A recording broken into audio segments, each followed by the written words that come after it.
But something not being kept under wraps right now at 6:40 is this weather. A great time to go ahead and download that 13 WMAZ app, because it seems like the Weather Center is going to be rocking and rolling over the next 48 hours. That's right. And you know, whenever we have severe thunderstorm warnings, we go live on the app, we go live on the website and on YouTube. I have a feeling we're going to be live a lot over the next 2 to 3 days here in central Georgia.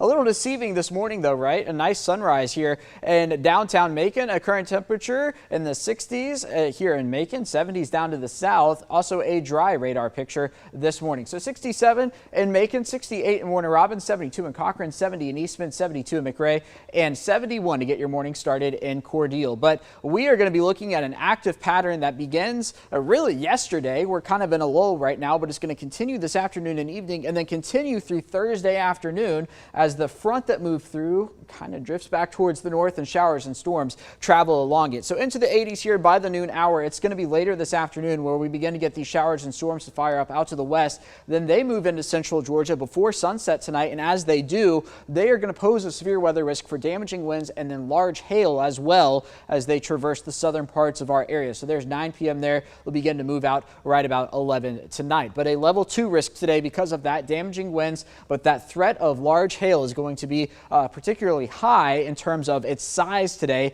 potentially 2+ inches in diameter for most of central Georgia. It's going to be inside this black line here where we could get 2+ inches. That is larger than golf ball sized hail, a little smaller than a tennis ball size. So going to be a threat today we're going to be watching not only today but lasting into tomorrow as well. Here's tomorrow morning, yet another round of storms. The timing on this is going to be very loose. We're very fluid, if you will, because it's hard to nail down the exact timing with these types of systems, but it does look like tomorrow morning another wave of storms on and off through tomorrow afternoon, especially down to the south. And then once we get into the overnight hours into Thursday, yet another round of storms here across central Georgia. That is 1 a.m. there, potentially a line of strong storms. And then yet again Thursday morning before we clear out for the mid to late morning hours. And then again Thursday afternoon down to the south, yet another round of potential strong storms. So we've got a lot of storms to work our way through here over the course of the next 2 to 3 days in central Georgia. Now